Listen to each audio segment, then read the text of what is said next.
त्रिपुरा सुंदरी, जिन्हें राजराजेश्वरी कहा जाता है, केवल देवी नहीं है, वे चेतना की वह परम अवस्था है जहाँ साधक स्वयं को ब्रह्मांड की महारानी के रूप में अनुभव करता है, जहाँ शरीर केवल साधन बन जाता है और आत्मा एक सिंहासन पर विराजमान देवी का प्रतिबिंब बन जाती है। श्री विद्या साधना का यह मार्ग एक राजसी यात्रा है, जिसमें साधक धीरे धीरे अपनी सीमाओं, भय, अज्ञान और विकारों को पार करता हुआ स्वयं के भीतर छिपे हुए दिव्य साम्राज्य में प्रवेश करता है। इस साधना की शुरुआत होती है आत्मस्वरूप की खोज से, परंतु यह एक साधारण ध्यान प्रक्रिया नहीं, बल्कि पूर्णत, गुप्त, अनुशासित और गुरु परंपरा पर आधारित तांत्रिक प्रक्रिया है। त्रिपुरा सुंदरी तीनों लोकों की अधिष्ठात्री हैं, भूत, वर्तमान और भविष्य।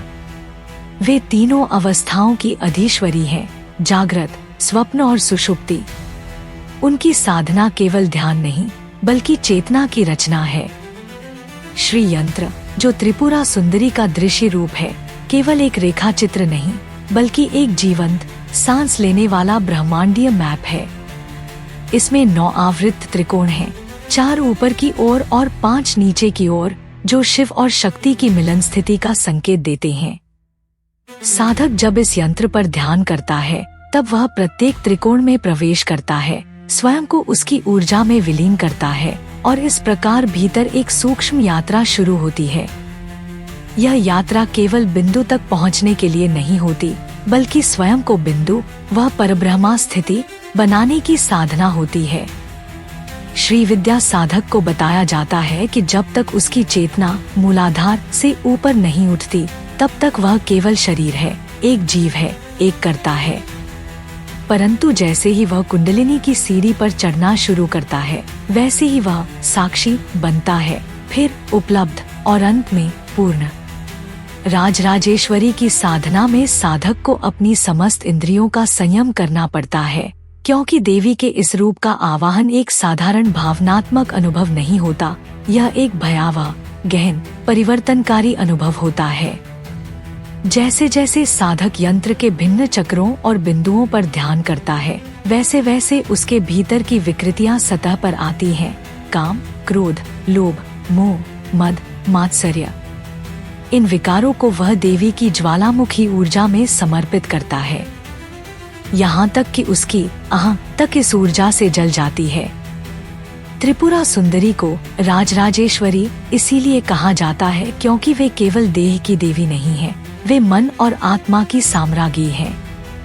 वे केवल चंद्रमा की शीतलता नहीं, बल्कि अग्नि की तेजस्विता भी हैं। उनका सौंदर्य केवल रूप में नहीं, बल्कि चेतना की पराकाष्ठा में है। जब कोई साधक श्री विद्या उपासक बनता है, तो वह इस देवी से केवल वरदान नहीं मांगता, बल्कि अपने समर्पण से, अपने चित्त के पूर्ण संयम से स्वयं को देवी का अंग बनाता है। साधक के लिए त्रिपुरा सुंदरी वह द्वार है जहाँ से समय और स्थान का भ्रम समाप्त होता है। साधक को जब श्री विद्या की दीक्षा दी जाती है, तब उसे केवल मंत्र नहीं दिया जाता, उसे एक ऊर्जा, एक चेतना की आग में झोंक दिया जाता है। गुरु उसे केवल शब्द नहीं सिखाता, वह उसके भीतर की रुकावटों को तोड़ता है। और जब साधक इस रहस्यमय यंत्र के मध्य बिंदु पर टिकता है, तब वह केवल ध्यान नहीं करता, वह देवी में विलीन हो जाता है। त्रिपुरा सुंदरी का सौंदर्य अद्वितीय है, पर यह सौंदर्य केवल नेत्रों से नहीं, आत्मा से देखा जाता है। वह जो सब कुछ बनती है, फिर स्वयं में सब कुछ समेट लेती है। श्री विद्या में ललिता सहस्रनाम की प्रत्येक नाम में एक ऊर्जा है, एक रहस्य है। उदाहरण के लिए, जब कोई साधक श्री माते नमः का जप करता है, तो वह केवल देवी को माँ नहीं पुकारता, बल्कि अपने भीतर उस मातृत्व भावना को जागृत करता है, जो समर्पण, रक्षा और प्रेम का पर्याय है। इसी प्रकार जब वह कामेश्वरी नाम का जप करता है, तो वह अपने भीतर के अपूर्ण प्रेम को उच्च चेतना में बदलने की क्षमता विकसित करता है। यही श्री विद्या का रहस्य है। यह कोई धर्म नहीं, बल्कि आंतरिक विज्ञान है। यह बाहरी अनुष्ठानों से अधिक आंतरिक क्रांति की साधना है। त्रिपुरा सुंदरी की साधना में जब साधक अंत में सहस्रार पर पहुंचता है, तब उसे यह अनुभव होता है कि राजराजेश्वरी केवल कोई देवी नहीं थी, बल्कि वही उसके भीतर की चेतना थी जो अब अपने पूर्ण रूप में प्रकट हो गई है। जब साधक इस दीर्घ यात्रा के अंतिम चरण में पहुंचता है, तब वह समझने लगता है कि श्रीविद्या कोई साधारण साधना नहीं, बल्कि चेतना के विराट स्वरूप में प्रवेश करने की प्रक्रिया है। और त्रिपुरा सुंदरी केवल एक देवी नहीं, बल्कि वह मूल सत्ता है जो इस समस्त सृष्टि को नियम, लय और प्रकाश से धारण किए हुए है। साधक का मन, जो पहले तक एक अशांत समुद्र था, अब एक शांत झील में परिवर्तित हो चुका होता है, जहाँ हर लहर ज्ञान की होती है और हर गहराई में आत्म साक्षात्कार छुपा होता है। और जैसे जैसे वह ललिता सहस्रनाम के हर नाम में अपने भीतर की नई परतों को देखता है, वैसे वैसे उसे यह बोध होता है कि असली युद्ध बाहर नहीं बल्कि भीतर था। एक ऐसा युद्ध जहां अहंकार को मारकर प्रेम को जन्म देना पड़ता है, जहां क्रोध को साध कर करुणा की अग्नि जलानी होती है, जहां काम को साध कर उसकी ऊर्जा को देवी में विलीन करना पड़ता है। और तब जाकर वह राजराजेश्वरी के दरबार में एक सच्चा शिष्य बनकर प्रवेश कर सकता है। नहीं तो देवी उसके द्वार पर ही उसे अपने ही भ्रम में उलझा कर छोड़ देती है। इस निष्कर्ष में साधक को यह भी अनुभव होता है कि श्रीविद्या साधना में केवल मंत्रों का उच्चारण नहीं, बल्कि पूर्ण भाव, श्रद्धा और समर्पण की आवश्यकता होती है, क्योंकि देवी केवल उन हृदयों में प्रकट होती है जहां समर्पण अपने पूर्ण रूप में जल रहा हो, जहां साधक केवल कुछ सिद्धियां नहीं बल्कि अपने अस्तित्व को ही अर्पित करने को तैयार हो। यह वही अवस्था होती है जिसे तंत्र में स्वाहा कहा गया है, यानी पूर्ण समर्पण, जहां साधक स्वयं को देवी की यज्ञाग्नि में स्वाहा करता है और बदले में केवल शून्यता प्राप्त करता है। पर यही शून्यता उसे उस पूर्णता में ले जाती है जिसे न तो शब्दों से व्यक्त किया जा सकता है और न ही बुद्धि से समझा जा सकता है।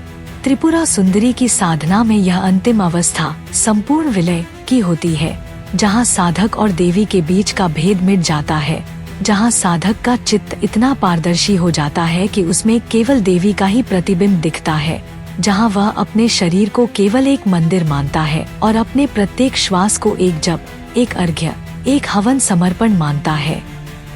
यह वह अवस्था है जहां साधक के भीतर की द्वंद्व समाप्त हो जाती है और वह अहम ब्रह्मास्मि की स्थिति में पहुंच जाता है। परंतु यहाँ भी देवी उसकी परीक्षा लेना नहीं छोड़ती। वे उसे संसार में भेजकर देखती हैं कि क्या वह संसार में रहते हुए भी स्वयं को केवल उनका अंश मान सकता है या फिर वह पुनः माया के जाल में फंस जाएगा। और जो साधक इस परीक्षा में उत्तीर्ण होता है वही वास्तव में राजराजेश्वरी का पुत्र या पुत्री कहलाता है। उसे कोई बाहरी शक्ति नहीं डिगा सकती, न लोभ, न भय, न यश, न अपयश। वह हर परिस्थिति में शांत रहता है क्योंकि उसकी चेतना देवी की गोद में विश्राम कर रही होती है। उसका आत्मविश्वास किसी तर्क या सिद्धांत पर नहीं बल्कि अनुभव पर आधारित होता है। उस अनुभव पर जो सहस्रार में देवी के दर्शन से उत्पन्न होता है, उस अनुग्रह पर जो बिना मांगे मिल गया, उस कृपा पर जो केवल पात्र को ही प्राप्त होती है। इस निष्कर्ष में हम यह भी देखते हैं कि जब साधक पूर्णता की ओर बढ़ता है तो वह बाहरी अनुष्ठानों से मुक्त हो जाता है। उसे यंत्र, मंत्र या तंत्र की आवश्यकता नहीं रहती क्योंकि वे सब उसकी चेतना में ही समाहित हो चुके होते हैं। वह स्वयं एक चलता फिरता श्री यंत्र बन जाता है। उसके शरीर की रचनात्मक ऊर्जा त्रिकोणों में विभाजित होती है। उसका हृदय बिंदु बन जाता है और उसका मस्तिष्क सहस्रार की ज्योति से दीप्त हो उठता है। वह जब किसी को देखता है तो उसके दृष्टिकोण में भेद नहीं रहता।